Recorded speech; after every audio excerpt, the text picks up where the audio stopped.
मैं हूं आपके साथ जागृति। आज के हमारे इस खास कार्यक्रम में हमारे साथ मौजूद हैं जींद से बीजेपी विधायक कृष्ण मिड्ढा जी। सर बहुत बहुत स्वागत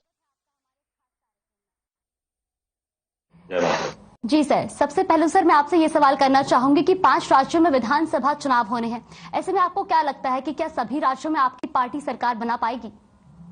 देखिए, पूरी उम्मीद है कि 5 राज्यों में भारतीय जनता पार्टी की सरकार बनाएगी और विशेष तौर पर उत्तर प्रदेश की एक अहम भूमिका है। वहां पर योगी महाराज जी दोबारा से सरकार बनाने का। जी सर।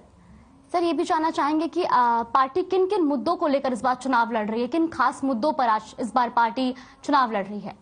देखिए, भारतीय जनता पार्टी का एक ही उद्देश्य है, वो उद्देश्य है विकास।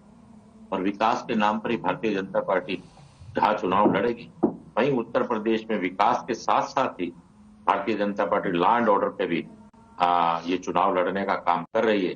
और मुझे पूरा विश्वास है माननीय योगी साहब दोबारा से पूर्ण बहुमत के साथ सरकार को बनाए। जी सर। सर हरियाणा सरकार जल्द ही बजट पेश करने वाली है, ऐसे में जनता भी इस बार बजट से कई उम्मीदें लगा रही है, तो क्या लगता है इस बार क्या जनता की उम्मीदों पर खड़ा उतर पाएगा इस बार का बजट? देखिए, ये बजट जो आएगा हरियाणा सरकार का, ये बजट अपने आप में एक विशेष अहम भूमिका रखेगा और ये मानना पड़ेगा कि हरियाणा के लोगों को अच्छा बजट मिलेगा और जिस बजट में काफी सहूलियतें दी जाएंगी और गरीब व्यक्ति को काफी हद तक इसमें मदद मिलेगी। जी सर। सर जींद में जो है सीवरेज की समस्या आए दिन देखी जा रही है, ऐसे में इस पर क्या कुछ कार्रवाई की जा रही है? देखिए, जींद में जो सीवरेज की समस्या है वो बात मैं आपकी बिल्कुल मानता हूँ, क्योंकि पुराना बसा हुआ जो जींद है उसमें ये समस्या पुराने समय के सीवरेज डले हुए हैं, तो वो समस्या आ रही है। लेकिन फिर भी मैं ये कहूंगा कि डिपार्टमेंट को मैंने कहा और डिपार्टमेंट के कहने के अनुसार आप ये मान के चलिए कि अब विशेष तौर पर सुपर शकर मशीन को कैथल से मंगवाया गया और सोनीपत से भी मंगवाया गया और ये कार्य विशेष तौर पर चल रहा है। वहीं पर ही एक इसी सीवरेज को लेकर एक परियोजना का लेकर माननीय मुख्यमंत्री जी से मिला हूं और जल्दी ही वो पूरी सारी सीवरेज लाइन को साफ कर दिया जाएगा और जिससे मैं ये कह सकता हूं कि काफी राहत मिलेगी। जी सर, ये भी जानना चाहिए कि जींद में और क्या क्या समस्याएं हैं जिसको आप विधानसभा में उठाएंगे? देखिए, मेरे कुछ सवाल हैं इस बार विधानसभा में, जैसे कि नेहरू स्टेडियम, जिसे अर्जुन स्टेडियम कहते हैं, उसको क्रिकेट का ग्राउंड बनाया जाए। इसी प्रकार से अनेक परियोजनाएं, जैसे कि अभी पिछले लास्ट टाइम में मैंने भाखड़ा का विषय माननीय मुख्यमंत्री जी के सामने रखा था। भाखड़ा का पानी जींद लाने का जो प्रपोजल है, माननीय मुख्यमंत्री जी ने उसे स्वीकार किया और उस पर विशेष तौर पर कार्य प्रारंभ हो चुका है। जल्दी ही उसका कार्य शुरू हो जाएगा, क्योंकि किसानों की जमीनें खरीदी जा चुकी हैं और उनका जो उनका मुआवजा है जमीन को लेकर वो बांटा जा रहा है। और मेडिकल कॉलेज जो विशेष तौर पर करीबन कुछ 700 करोड़ रुपए का प्रोजेक्ट है, जिसे मेरे पिता ब्रह्मलीन डॉक्टर हरिचंद्र मिड्ढा जी माननीय खट्टर साहब से, जो माननीय मुख्यमंत्री उस समय थे और आज भी हैं, और उनसे ये प्रपोजल पास करवाया गया और उसका कार्य भी बड़ी तेजी से चल रहा है जींद में और लगभग 2023 में मेडिकल कॉलेज बनकर स्टार्ट हो जाए। जी सर, ये भी जानना चाहेंगे कि सीवर लाइन डालने में देरी करने वाले जो एजेंसियां हैं उन पर कार्रवाई के आदेश दिए गए थे, तो क्या उन पर कार्रवाई हो गई है या कब तक उन पर कार्रवाई होगी? देखिए, कुछ कार्रवाई जो पीछे मैंने पब्लिक हेल्थ की कमेटी को लाने का काम किया, वहां पर उस कमेटी ने, जो विधायकों की कमेटी आई, उन्होंने जो त्रुटियां पाई गई उनके खिलाफ एक्शन लिया गया और कुछ को अंडर रूल 7 के तहत अंडर रूल 7 लगाया गया उन पर और मानिए कि करीबन 7 लोगों को इसमें चार्जशीट कर दिया जी। और जो सीवरेज लाइन का है या अमृत योजना का है, जो कुछ कमी है वो कार्य चल रहा है। जी सर, जानकारी के मुताबिक सरकारी हॉस्पिटलों में 58 पोस्टें डॉक्टर्स की जो है वो खाली हैं, लेकिन 15 ही डॉक्टर्स वहां पर हैं, इस पर आप क्या कहना चाहेंगे? देखिए, माननीय मुख्यमंत्री जी और माननीय अनिल विज साहब ने अभी एक प्रपोजल जो तैयार किया, अभी हाल ही में कुछ जॉब्स निकाली जा रही है। करीबन 1200 के आसपास डॉक्टर्स और सम्मिलित होंगे, जो इंटरव्यू वगैरह जो भी फॉर्मेलिटी पूरी करने के बाद 1200 डॉक्टर आएंगे, उसका फायदा पूरे हरियाणा को मिलेगा। जी सर, सीएम मनोहर लाल ने 20 करोड़ की राशि जो है वो विकास कार्यों के लिए मुहैया करवाई थी, लेकिन अगर बात करें जींद में सड़कों की, तो सड़कों की हालत अभी भी बदहाल है, तो वो कब तक दुरुस्त की जाएगी? देखिए, आप सड़कों का जहां तक सवाल है, आप आकर देख सकते हैं कि सारे बाईपास बन चुके हैं और 3-3 ब्रिज बन चुके हैं, रेलवे ब्रिज, 2 अंडर ब्रिज बन चुके हैं और 2 अंडर ब्रिज बनने वाले हैं। शहर की 1-2 समस्याएं हैं सड़कों को लेके, उनका प्रपोजल पास हो चुका है, वो भी जल्दी हो जाएगी। जी सर, तो सर अभी जो बजट है उसको लेकर के जनता कई उम्मीदें लगा रही है, तो बजट में इस बार क्या कुछ नया रहने वाला है, क्या कुछ खास रहने वाला है जनता के लिए, जींद की जनता की अगर हम बात करें तो? देखिए, तो ये तो पूरे हरियाणा को इस बजट का फायदा मिलेगा, वो चाहे मध्यम परिवार हो, चाहे वो किसी भी श्रेणी का परिवार है, चाहे उच्च श्रेणी का परिवार है, मध्यम श्रेणी का परिवार है। सरकार, माननीय मुख्यमंत्री जी का एक ही उद्देश्य है कि कोई भी फायदा मिले वो अंतिम व्यक्ति तक मिले। जो अंत्योदय की माननीय मुख्यमंत्री जी के पास में जो एक सोच है, हमारे देश के प्रधानमंत्री जी की जो सोच है, उस सोच को माननीय मुख्यमंत्री जी पूरा करने जा रहे हैं। विशेष तौर पर मैं ये कहूंगा कि जिस प्रकार भगवान राम मां शबरी के पास पहुंचे थे, इसी प्रकार से माननीय मुख्यमंत्री जी की एक सोच है कि वो इस हरियाणा में बिल्कुल अंतिम व्यक्ति तक पहुंचने का काम कर रहे हैं। जो गरीब से गरीब व्यक्ति है उसको सुविधाएं मुहैया करवाने का काम करें। अब कोरोना काल की ही अगर बात लें, तब से लेके आज तक कोरोना काल में 2-2 समय का अनाज, मतलब महीने में 2 बार अनाज देने का काम किया, जो उस समय की बहुत बड़ी समस्या थी। जी सर, अगर आपके क्षेत्र के लोग आपसे मिलना चाहे, अपनी समस्याओं को लेकर आपसे बात करना चाहें, तो वो किस तरीके से आपसे मिल सकते हैं और अपनी समस्या आप तक पहुंचा सकते हैं? देखिए, मैं क्लिनिक पे भी बैठता हूँ, बहुत से लोग पेशेंट भी आते हैं और साथ ही साथ बहुत से लोग अपनी समस्याओं को लेकर भी आते हैं। मंगल बुध को छोड़कर मैं लगभग हर रोज समस्या सुनता हूँ। अगर मैं अपने निवास स्थान पे हूँ, कोई किसी भी वक्त आए, मैं उनकी समस्या सुनता हूँ, क्योंकि मैं क्लिनिक पे भी अपना समय देता हूँ, तो व्यक्ति वहीं मिलते रहते हैं।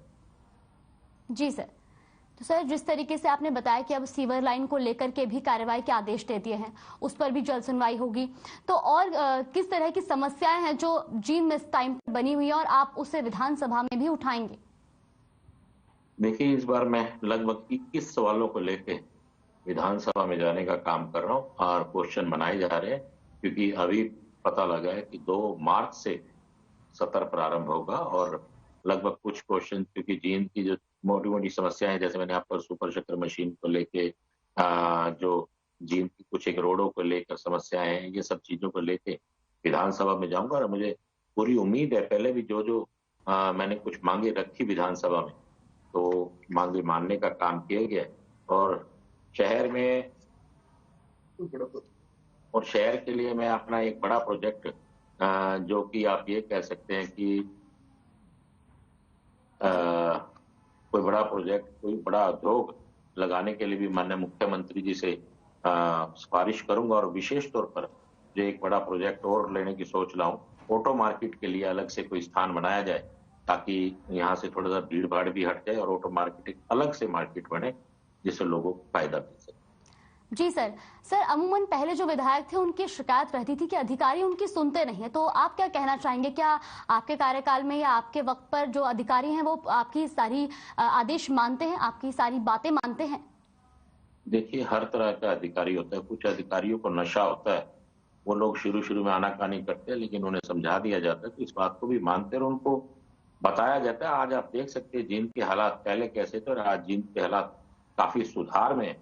और मैं तो यही कहूंगा, आने वाले समय में आप देखेंगे कि जींद काफी, जैसे एक सोच थी मेरे पिताजी की कि जींद को सौंदर्यकरण की तरफ बढ़ाया जाए, मैं पूरी कोशिश कर रहा हूँ जींद को सौंदर्यकरण की तरफ बढ़ाने का काम कर रहा हूँ। आप देखें तो डिवाइडर और चौक वगैरह बनाए जा रहे हैं और महापुरुषों के नाम से उन चौकों को बनाने का मैं प्रयास कर रहा हूँ।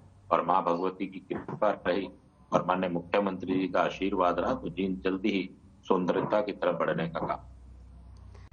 जी सर, ऐसे कई अधिकारी होते हैं जो जनता की समस्या नहीं सुनते, अड़ियल रवैये पर अड़े रहते हैं, जनता की बातों को नहीं सुनते, उनकी समस्याओं का समाधान नहीं करते, तो ऐसे अधिकारियों को आप क्या नसीहत देना चाहेंगे?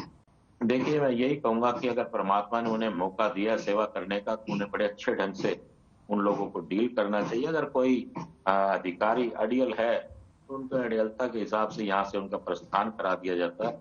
मेरी तो एक ही सोच रहती है कि जींद में प्रत्येक को सुविधा देना हमारा काम है, चाहे वो ऑफिसर है, वो भी प्रत्येक व्यक्ति को सुविधा दे। और जहां तक हमारा खुद का प्रयास रहता है, जितना भी कार्य हो सके लोगों को उतना ज्यादा से ज्यादा कार्य करना चाहिए। और मैं अधिकारियों से भी ये कहूंगा कि अगर परमात्मा ने उन्हें मौका दिया है तो उन्हें अपनी भूमिका अच्छे ढंग से निभानी चाहिए, क्योंकि ये वो पोस्ट है, कहते हैं ना, चलो सखी उस देश में जहां कृष्ण का वास, पानी भरे दर्शन करें एक पंथ दो काज। आपको जहां सेवा करने का मौका मिलता है वहीं तनख्वाह से आपका घर भी चलता है, तो इससे ज्यादा बेहतर और कुछ नहीं हो सकता। जी सर, इससे पहले जब कांग्रेस की सरकार थी तो लोग मतलब जो और नेता थे और विधायक थे और पार्टी के लोग थे वो अक्सर ये आरोप लगाते थे कि भूपेंद्र सिंह हुड्डा ने सिर्फ अपने क्षेत्र का विकास किया है। अभी बीते 7 साल से बीजेपी की सरकार है, तो क्या पूर्ण जिले का सही रूप से विकास हुआ है? क्या पूर्ण जिले में सही रूप से सभी तरह की योजनाएं चलाई गई हैं? आप पूर्ण रूप से जिले की बात मत करें, आप पूर्ण रूप से पूरे हरियाणा की बात करें। माननीय मुख्यमंत्री जी ने, क्योंकि मेरे पिता स्वयं विपक्ष में 2 टर्म विपक्ष में रहे हैं, तो उस समय में विपक्ष के लोगों को पूछा भी नहीं जाता था, विधायकों। लेकिन इस माननीय मुख्यमंत्री जी के, माननीय मुख्यमंत्री मनोहर लाल जी के राज में हम ये कह सकते हैं कि माननीय मुख्यमंत्री जी ने प्रत्येक विधायक को 90 की 90 कॉन्स्टिट्यूएंसीज के विधायकों को 5-5 करोड़ रुपया आपकी कॉन्स्टिट्यूएंसी में लगाने के लिए दिया गया था कि आप अपनी कॉन्स्टिट्यूएंसी में विकास कर सके। मुझे लगता है ये पहले मुख्यमंत्री ऐसे होंगे जो विपक्ष का भी उतना ही ध्यान रखते हैं जितना वो पक्ष के विधायकों का रखते हैं। और आप देखेंगे कि एक समान आधार पर ही विकास किया जा रहा है। जिस मेवात नूह में पानी नहीं था, मेरी ही कमेटी में मेवात के कुछ एक विधायक हैं, वो खुद इस बात को मानते हैं कि अब पानी आ रहा है। उसका स्पष्ट सा कारण है कि मुख्यमंत्री जी किसी प्रकार से भेदभाव करने का काम नहीं करे, वो एक ही नजर से, एक ही दृष्टि से पूरे के पूरे हरियाणा को देखने का काम। जी सर, जिस तरीके से अभी हमने देखा कि बीते वक्त में 13 महीने तक किसानों का जो है वो आंदोलन चला था, जिसके बाद माननीय प्रधानमंत्री जी ने किसानों से माफी मांगी थी और उनका जो कानून थे वो वापस लिए थे। साथ ही ये भी आश्वासन दिया था कि उनकी मांगे पूरी की जाएंगी। लेकिन अब किसान जो है वो दोबारा चेतावनी दे रहे हैं कि विधानसभा चुनाव के बाद वो दोबारा आंदोलन के लिए तैयार रहेंगे अगर सरकार ने उनके मांगे पूरी नहीं की। तो इसको आप कितना सही और कितना गलत मानते हैं? देखिए, देश के प्रधानमंत्री जी ने एक बात आपके सामने कही जो किसानों को लेके उन्होंने अच्छा करने का प्रयास किया। अगर लोग उसको नहीं समझ पाए तो उन्होंने ये बात भी कही कि मैंने समझाने का प्रयास किया, अगर आपको ये बात उचित नहीं लगी तो उसी बात को कहकर उन्होंने वो जो 3 कानून थे वापस लेने का काम किया। और वहीं पर उन्होंने ये कहने का काम किया जो इनकी मांगे हैं उन मांगों को मानने का काम करेंगे। कुछ फॉर्मेलिटीज होती हैं जिन पे समय लग जाता है, और माननीय प्रधानमंत्री जी ने अगर ये बात की है तो हमें उनकी बात पे विश्वास करना। सर, तो किसानों की जो मांगे मानी जाएंगी उनमें अभी कितना वक्त लग जाएगा? कहां पर दिक्कत आ रही है और कहां पर जो है वो ये मांगे जो है वो फंस रही हैं? देखिए, कुछ एक तो ये इलेक्शंस आगे 5 राज्यों के, तो आप भी समझ सकते हैं कितनी व्यवस्था हो जाती है, आदमी व्यस्त हो जाता है, सरकारें व्यस्त है। और इसके बाद ही मुझे कुछ प्रोसेस चल रहा है, उस प्रोसेस में आप ये मान के चलिए कि जल्दी से ही उनकी मांगों को मान के जो हमारे देश के प्रधानमंत्री जी ने जो वायदा किया है वो वायदा पूरा करने का काम। जी सर, अब किसानों ने कल ही महापंचायत करी और साथ ही साथ उन्होंने ये भी ऐलान किया है कि विधानसभा चुनाव के बाद उन्होंने, जो किसान नेता है, उन्होंने किसानों को आंदोलन के लिए तैयार रहने के लिए कहा है। तो इस पर आप क्या कुछ कहना चाहेंगे? क्या आपको नहीं लगता कि किसानों को थोड़ा और इंतजार करना चाहिए? ये सरकार कहीं ना कहीं मांगे पूरी करने में देरी कर रही है। देखिए, मैं तो ये कहूंगा कि कोई भी बात होती है तो बातों के बात से ही हल निकलता है, और अपने देश के प्रधानमंत्री पे विश्वास कर रहे हैं। अगर उन्होंने इतनी बड़ी बात कही है तो वो आप लोगों की बातों पे, आप लोगों की उम्मीदों पे खरा जरूर उतरेंगे, क्योंकि उनका नाम भाई नरेंद्र सिंह मोदी है और अपनी कई बात से मुझे पूरा विश्वास है। मैं यही कह सकता हूँ कि अपनी बात, जो बात उन्होंने कही है उस पर वो खरा भी उतरेंगे।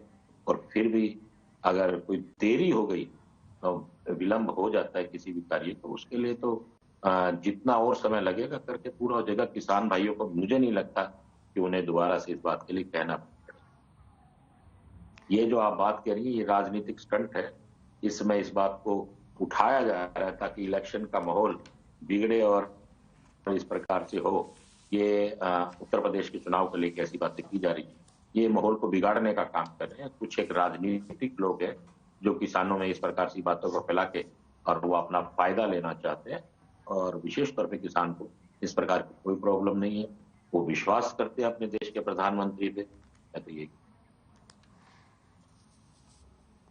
जी सर, अब जिस तरीके से हमने आज देखा कि आज जो सीएम मनोहर लाल हैं वो मानेसर जाएंगे, वहां पर वो 500 बेडों के हॉस्पिटल का शिलान्यास करेंगे। इसके अलावा वो नून भी जाएंगे जहां पर वो और कई उद्घाटन करेंगे। तो अब आगामी चुनाव जो हरियाणा में चुनाव है उसमें 2 साल बचे हैं, 2024 में हरियाणा में चुनाव होने। ऐसे में आपको क्या लगता है, आप कितना मजबूत मानते हैं पार्टी को, और क्या लगता है आपको कि 2024 में जनता क्या दोबारा आपको पूर्ण बहुमत देगी?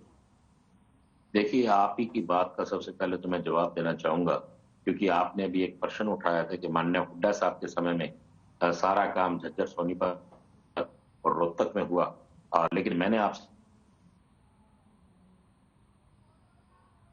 एक शब्द कहा कि माननीय मुख्यमंत्री इस नूह मेवात की तरफ किसी भी मुख्यमंत्री ने देखने का काम नहीं किया। वहीं हमारे प्रदेश के माननीय मुख्यमंत्री मनोहर लाल जी, आप देख रहे हैं कि नूह में 500 बेडों का, मेवात में 500 बेड का उद्घाटन करने जा रहे हैं, हॉस्पिटल का एक नींव रखने जा रहे हैं। तो आपके सामने है, माननीय मुख्यमंत्री जी एक ही दृष्टि से पूरे हरियाणा को देखने का काम कर रहे हैं। ये इस प्रकार से साबित भी हुआ। पर रही बात 2 वर्ष में, आप ये मान के चलिए माननीय मनोहर लाल जी तीसरी बार इस सरकार को बनाने का काम करेंगे और हरियाणा के इतिहास में, ये इतिहास में एक बात को रचने का काम करेंगे कि भारतीय जनता पार्टी तीसरी बार अपनी सरकार को बनाए। जी सर, बहुत बहुत शुक्रिया आपका अपना कीमती समय हमें देने के लिए, अपने विचार हमारे साथ साझा करने के लिए, और साथ ही तमाम जानकारी और तमाम बातें हमारे साथ करने के लिए बहुत बहुत शुक्रिया सर आपका हमारे साथ जुड़ने के लिए। तो जिस तरीके से जींद से बीजेपी विधायक आज हमारे साथ जुड़े थे कृष्ण मिड्डा जी, उन्होंने बताया कि किस तरीके सरकार जो है वो हर राज्य में विकास करने की कोशिश कर रही है, हर जनता तक हर विकास कार्य पहुंचाने की कोशिश कर रही है। फिलहाल के लिए आज का आपका विधायक में बस इतना ही। बने रहिए हमारे साथ। नमस्कार।